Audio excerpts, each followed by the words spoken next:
राधे कृष्णा।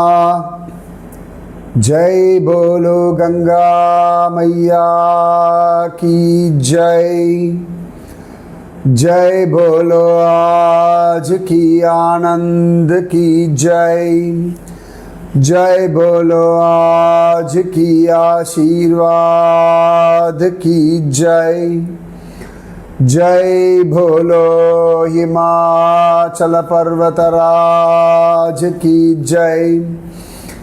जय बोलो भारत माता की जय। அழகான கங்கா விஷயம் அனுபவிச்சுருக்கோம்.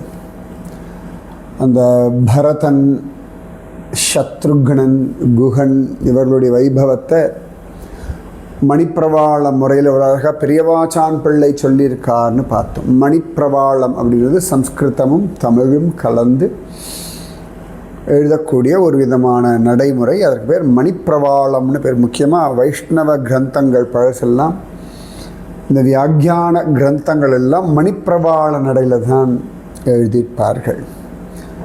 அவ்வளோ அழகாக இப்படி ராத்திரியெல்லாம் பரதனும் குஹனும் சத்ருக்னனும் இருந்தார்கள்னு சொன்னேன். அப்போ தான் பரதன் 89வது சர்க்கம் அயோத்தியா காண்டம் சத்ருக்னன் கிட்ட சொல்கிறான். சத்ருக்னோ உத்திஷ்ட கிம் சேஷே நிஷாதாதிபதிம் குஹம் சீக்கிரமானய பத்ரம் தே தாரயிஷ்யதி வாஹினீம். சத்ருக்னா, எழுந்துக்கோ, நல்லதெல்லாம் உனக்கு உண்டாகட்டும். ஏன்பா தூங்கிட்டு இருக்க? போய் அழகாக குஹனை சீக்கிரமாக அழிச்சுண்டு வா. நிஷாதிபதியான குஹனை அழைச்சுண்டு வா. அவர் இந்த சேனையெல்லாம் அக்கறையில் கொண்டு போய் சேர்ப்பார் அப்படின்னு சொல்கிறார். அப்போ அதுக்கு சத்ருக்னன் என்ன ரிப்ளை பண்ணான் அப்படின்றது தான் நம்ம நேற்று நிறுத்தினோம். ஜாகர்மீ நாகம் ஸ்வபிமி ததைவார்யம் விசிந்தயன் இத்யேவம் அப்ரவீத் ப்ராத்ராம் சத்ருக்னோபி பிரச்சோதிதஹ. ரொம்ப அழகாக சத்ருக்னுடைய வாக்கியம். ஆனால் நான் தூங்கலை, அகமப்பி ஸ்வபிமின, நானும் தூங்கலை, ஆரியனை நினச்சிண்டு தான் படுத்துன்னு இருக்கேன், ராமனை நினைத்து கொண்டு படுத்து கொண்டிருக்கிறேன். என்ன அழகான பாருங்கள். அதாவது இவர்கள் எல்லாருக்கும் ஒரே தியானம், ராம தியானம்தான். அப்போ இவ ரெண்டு பேரும் இப்படி பேசிட்டு இருக்கிற சமயத்தில் இதி சம்வததோரேவம் அன்யோன்யம் நரசிம்ஹயோஹோ ஆகத்ய பிராஞ்சலி காலே குஹோ பரதமப்ரவீத். இப்போ ரெண்டு பேரும் ஒன்னோட ஒருத்தரும் பேசிகிட்டு இருக்க சமயத்தில் குஹன் சரியாக அந்த சமயத்தில் வந்தால் பரதனை பார்த்து கையை கூப்பிட்டு சொல்கிறார். இப்போ அந்த கங்கை ராமன் சீதை இவாளுடைய காதலை பார்த்துருக்கா. ராமன் குஹன் அவர்களுடைய சக்கியத்தை பார்த்துருக்கா. லக்ஷ்மணனுடைய பக்தி, குஹனுடைய பக்தியை பார்த்துருக்கா. பரதனுடைய பக்தி, சத்ருக்னனுடைய பக்தியை பார்த்துருக்கா. பரதன் குஹனுடைய அற்புதமான தோழமையை பார்த்துருக்கா. இவ்வளோ விஷயங்கள் இந்த கங்கை சாட்சியாக இருந்திருக்கா இல்லையா? அப்போ இப்போ கங்கையுடைய கரையில் 3 பேரும் மீட் பண்ணுறா. அப்போ குஹன் சொல்கிறார், கச்சித் சுகம் நதி தீரே அவாத்ஸீஹி காகுத்ஸ்த ஷர்வரீம் கச்சித்தே சஹ சைன்யஸ்ய தவ சர்வமணாமயம். பரதரே, நதிக்கரில் நன்னா இரவை கழித்தீர் அல்லவா? சௌக்கியம்தான் நான் நினைக்கிறேன். தேவரோடு இருந்த சைன்யத்தோடு இருந்த யாருக்கும் ஒரு குறையும் இல்லைன்னு நான் நம்புகிறேன். நதி தீரே, இந்த கங்கா நதி தீரத்தில் இந்த இரவு பொழுது கழிப்பதற்கான பாக்கியம் உங்களுக்கு வாய்த்தது. ராமனுடைய விஷயத்தில் அங்கேயே இருந்தார் குஹன். இது வந்துட்டு பேசிட்டு போயாச்சு, ரைட்? அப்போ அழகாக குஹன் இந்த மாதிரி வாக்கியங்கள்லாம் சொல்கிறார். குஹஸ்ய தத்து வச்சனம் ஸ்ருத்வா ஸ்நேகாதுதீரிதம் ராமஸ்யானுவசௌ வாக்கியம் பரதோ அபீதமப்ரவீத். அப்படி ஸ்நேகத்தோடு சொன்ன குஹனுடைய அந்த வார்த்தையை கேட்டவுடனே ராமனிடத்தில் ஈடுபட்ட மனதை உடைய பரதன் பதில் சொல்கிறான்.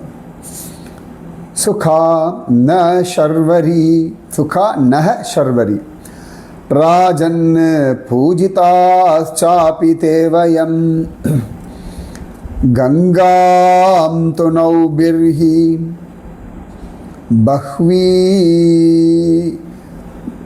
பஹ்வீபிர்தாஷாஹ சந்தாரயந்து நஹ. ஹே ராஜன், ராத்திரி எங்களுக்கு நல்லபடியாக கழிஞ்சது. ஷர்வரி அப்படின்னு ராத்திரி சுகமாக கழிஞ்சது. நாங்கள்லாம், நீங்கள் நன்னாவே எங்களெல்லாம் நல்லா பார்த்துங்கள். நிறைய பேர் உங்களுடைய படகு ஓட்டக்கூடிய நாவிதர்கள், அந்த செம்படவர்கள் நிறைய மரக்கலங்களை கொண்டு வந்து எங்களை கங்கையை தாண்டுவிக்கட்டும் அப்படின்னு சொல்லணும். ததோ குஹஸ் சந்த்வரிதம் ததோ குஹஸ் சந்த்வரிதம் ஸ்ருத்வா பரதசாசனம் பிரதிப்ரவிஷ்ய நகரம் தம் ஞாதிஜனம் அப்ரவீத். அப்போது குஹன் பரதன் சொன்னதை கேட்டு காலதாமதம் பண்ணாமல் உடனே திரும்பி தன் இடத்துக்கு போய் தன்னுடைய ஜனங்களை பார்த்து சொல்கிறார். உத்திஷ்டத பிரபுத்யத்வம் பத்ரமஸ்து ஹிவ சதா நாவஹ சமனுகர்ஷத்வம் தாரயிஷ்யாம வாஹினீம். எல்லாம் எழுந்துக்கோங்கோ, விழிச்சுக்கோங்கோ, எழுந்துக்கோங்கோ. நான் மரக்கலங்களெல்லாம் இழுத்துண்டு வாங்கும். இந்த சேனையை கொண்டு அந்த பக்கம் கொண்டு விடணும். அதனால் அவங்க எல்லாருக்கும் நல்ல சாஸ்வதமான நன்மை உண்டாகும். ஏன்னா குஹனுக்கு இவ்வளோ சந்தோஷம், பரதன் ராமனை அழிச்சுட்டு வர போகிறான் அப்படின்னு. தே ததோக்தாக சமுத்தாய त्वरिता राजशासनात् பஞ்சநாவாம்சதான்யாஷு சமானித்யுः சமந்ததः.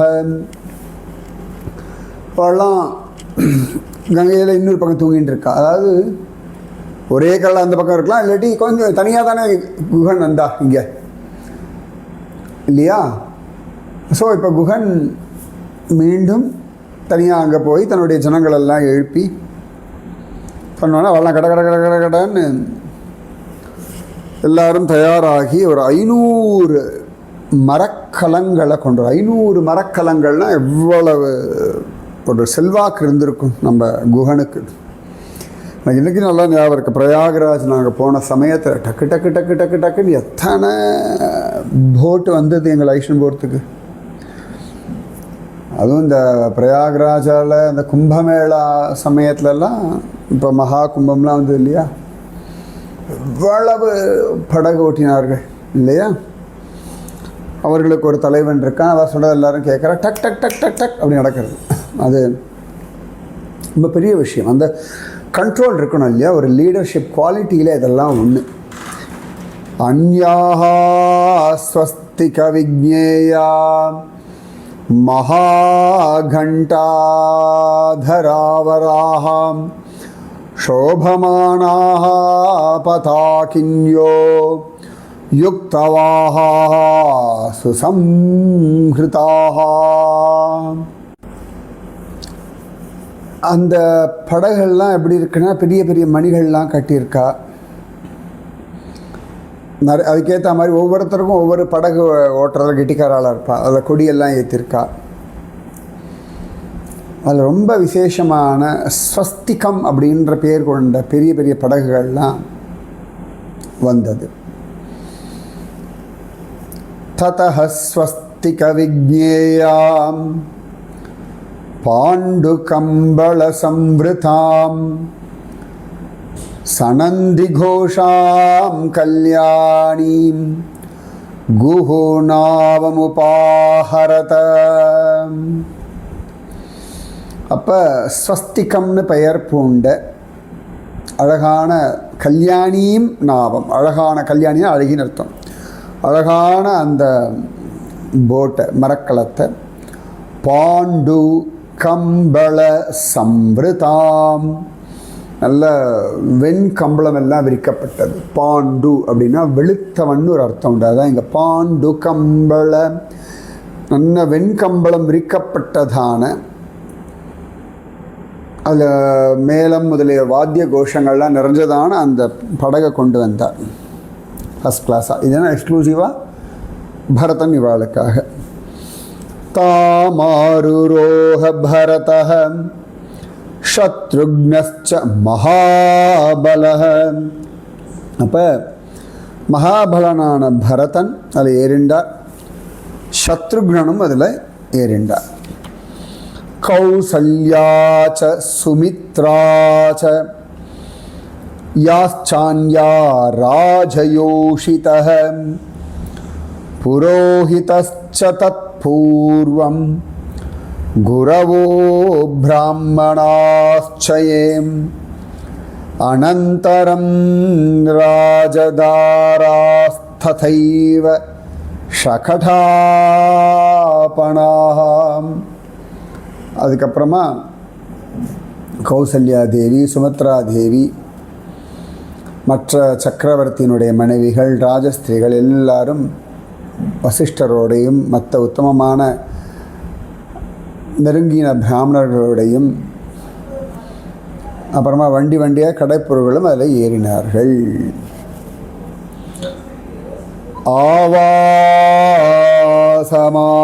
ஆவாசமாதிபயதாம் தீர்த்தம் சாப்யவகாஹதாம்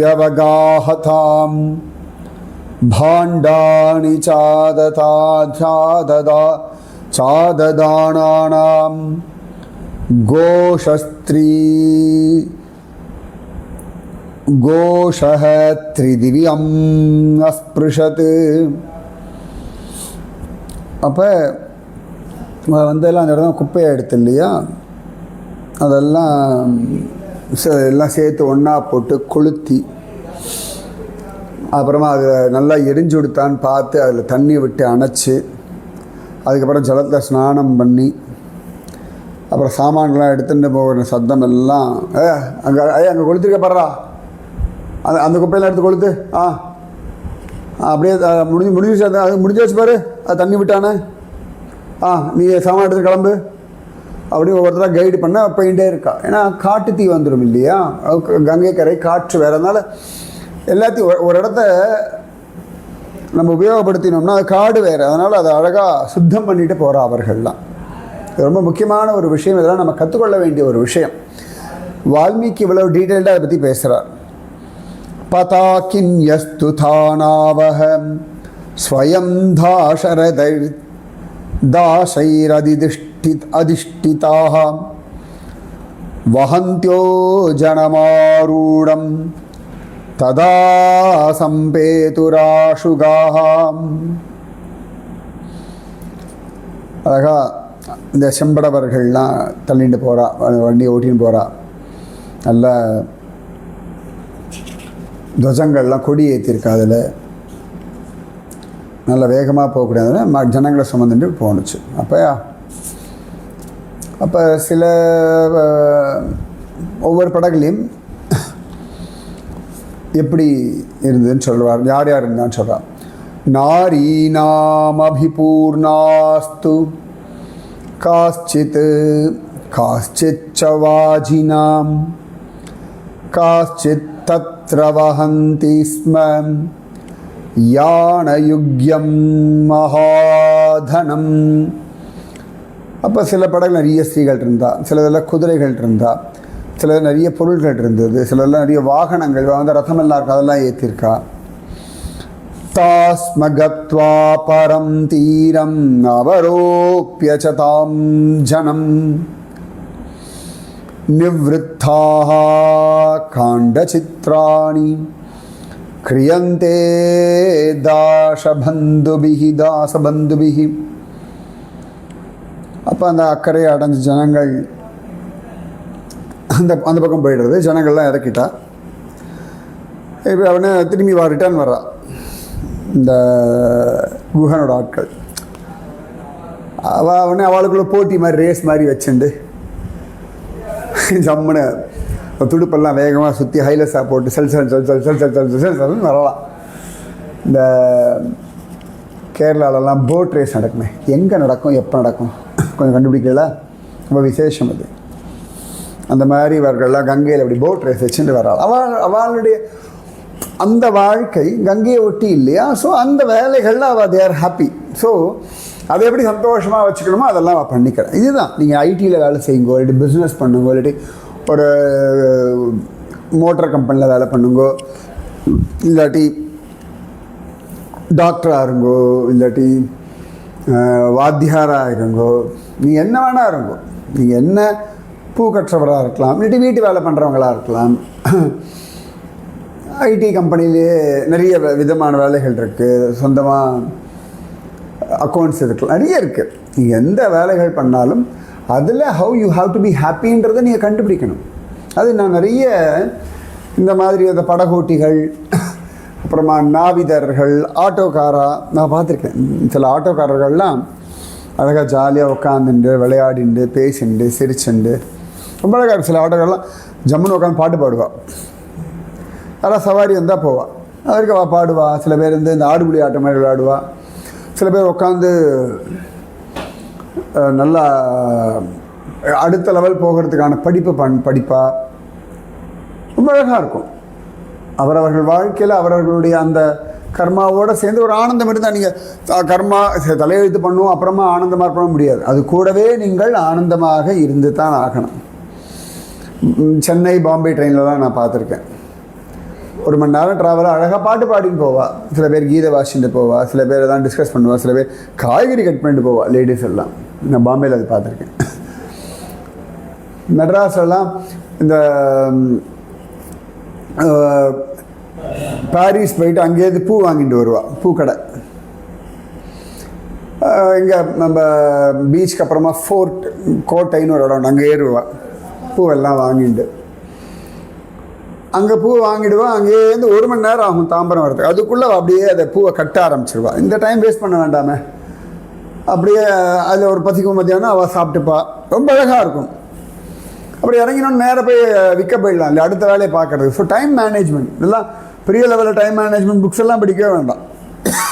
இவர்களுடைய விஷயங்களை பார்த்தாலே தெரியும். அந்த மாதிரி நிறைய பேர் இந்த ரோட்டோரத்தில் தள்ளு வண்டி கடை வச்சுருப்பா. அவர்கள்லாம் பார்த்தோம்னா இந்த ராத்திரி எல்லாம் முடிச்சு கடை அழகாக செட் பண்ணுவாள் கடையை. ஏன்னா அடுத்த நாள் வந்தால் வேலையை ஆரம்பிக்க சௌகரியமாக இருக்கணும் இல்லையா. அதனால் ரொம்ப க்ளீனாக எடுத்து வச்சு கட்டி வச்சு அப்புறம் போவாள். எங்கள் வீட்டு பக்கத்தில் ஒரு பழக்காரர் இருக்கார். ராத்திரி அவ்வளோ அழகாக செட் பண்ணி எல்லாம் க்ளீன் பண்ணி அந்த இடத்த சுத்தம் பண்ணி அங்கே இளநீர் காதெல்லாம் அதெல்லாம் எடுத்து மூட்டை கட்டி ரொம்ப பக்கா நைட்டே க்ளீன் பண்ணிட்டு போயிடுவேன்.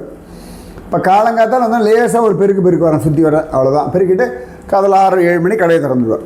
அது நல்லாயிருக்கும் பார்க்குறதுக்கு. அதாவது அவ்வளோ டயர்டாக இருக்கும். ஆனாலும் ராத்திரி அதெல்லாம் முடிச்சுட்டு ஜம்முன்னு போய் படுத்துட்டாச்சுன்னா காத்தால் வந்தவொடனே கடை திறக்க சௌரியமாக இருக்கும். அப்படி அதெல்லாம் ஒரு அழகு. இப்போ எத்தனை பேர் அவ்வளோ தூரம் உங்கள் வீட்டில் இருக்க லேடிஸோட வேலை செய்கிறது மெத்தடை பாருங்களேன். நிறைய பேர் நைட்டே கிச்சன்லாம் விழித்து இதெல்லாம் சரி பண்ணிவிட்டு அழகாக அப்போ காத்தால் போனால் நேராக வேலை செய்யறதுனால என்னோடய பாட்டிகள்லாம் அந்த காலத்தில் அந்த சாணி மொழிக்கு அடுப்பு, அதனால் 7-8 மணிக்குள்ளே முடிச்சு அவனு சாப்பாடெலாம் எல்லாம் முடித்து சாணி போட்டு மெழுகி அந்த பழைய கறியெல்லாம் எடுத்துட்டு அந்த துப்புரவாக பண்ணி அந்த கோலம் எல்லாம் போட்டுவிட்டு அப்புறம் ராத்திரி அடுப்பு. அந்த அடுத்த நாள் காத்தால் வந்தோன்னே அந்த அடுப்பை நமஸ்காரம் பண்ணிட்டு தான் தீ பற்ற வைப்பாள். ரொம்ப ஆச்சரியம். நமஸ்காரம் பண்ணுவோம் அடுப்பை. ஏன்னா அந்த இடத்துல தானே எல்லாருக்கும் பசிக்கான சாப்பாடு கிடைக்கிறது, அதனால் அவ்வளோ மரியாதை உண்டு. ஸோ எவ்வளோ அழகாக வர்ணிக்கிறா பாருங்க. காண்ட சித்ராணி கிரியந்தே தாச பந்துபிகி, அழகாக துடுப்புகளை வச்சு சுற்றி கித்தி அவள் அழகாக விளையாடுறா. எவ்வளோ கங்கை மைந்தர்கள் இல்லையா, அதனால் ஜாலியாக விளையாடிண்டு சூப்பராக போகிறவளாம். சர்வை ஜயந்தாஸ்து கஜாம் கஜாரோஹைர் பிரச்சோதிதாஹாம் தரந்தஸ்ம பிரகாஷந்தே சத்வஜா இவ பர்வதாம். இந்த யானை அம்பாரிலாம் கட்டியிருக்கா. அந்த யானையெல்லாம் இந்த ஓட்டுறா யானை பாகன். அதெல்லாம் அப்படி லேசாக சில ரொம்ப ஆழமாக இருந்தால் அப்படி நீஞ்சறதான். ஏன்னா ஒரு பெரிய கொடி கட்டின மலைகள் மாதிரி இருக்கான். இந்த யானை நீஞ்சறதெல்லாம் பார்த்து அப்படி தானாக மூவ் ஆகிற மாதிரி இருக்கான். நாவச்சாருருஹுச்சான்யே ப்ளவைஸ்தேருரஸ்ததா பரே அன்யே கும்பகடைஹி தைருரன்யே தேருச்ச பாஹுபிஹி. சில பேர் மரக்கலங்களில் ஏறிண்டா, சில பேர் தெப்பங்கள் இருக்கும் இல்லையா, தெப்பம் வேறு போட் வேறு மாதிரி உண்டு, அதில் போகிறார். சில பேர் என்ன பண்ணுறா, கும்பகடைஹி, இந்த சின்ன வாயிருக்க பானை இருக்கும் இல்லையா, அதை கவிழ்த்து போடணுமா நிமிதி போடணுமா யோசனை பண்ணுங்க. அது மிதக்கும் இல்லையா, ஸோ அதை பிடிச்சுட்டு அப்படியே நீச்சல் அடிச்சுட்டு, ஏன்னா கங்கையோட வெள்ளத்தை அடிக்கணும், அந்த குடங்களை போட்டுண்டு பானையை போட்டுண்டு அதை பிடிச்சுண்டு அப்படி கிராஸ் பண்ணுறான். சில பேர் நல்லா பழக்கம் இருக்கிறவா கைகளாலே நீச்சல் அடிச்சுண்டு அந்த பக்கம் போகிறார்கள்.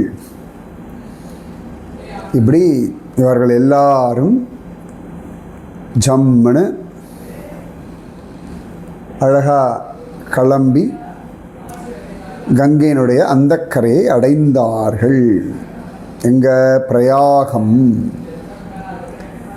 சா புண்ணியாத்வஜினி கங்காதாசை சந்தாரிதா ஸ்வயம் மைத்ரே முகூர்த்தே பிரயயௌ பிரயாகவனமுத்தமம். அவ்வளவு அழகா ஜம்முன்னு இவர்கள்லாம் கங்கையை கடந்து அந்த பக்கம் போனார்கள் அப்படின்னு ரொம்ப அழகாக நம்ம வால்மீகி சொல்லியிருக்கார். ஸோ பரதனும் கங்கையை கடந்து அந்த பக்கம் சென்றான். யாரை பார்க்கறதுக்கு? பரத்வாஜ ரிஷியை பார்ப்பதற்கு. ராதே கிருஷ்ணா. जय बोलो गंगा मैया की जय. जय बोलो आज की आनंद की जय. जय बोलो आज की आशीर्वाद की जय. जय बोलो भारत माता की जय. राधे कृष्णा.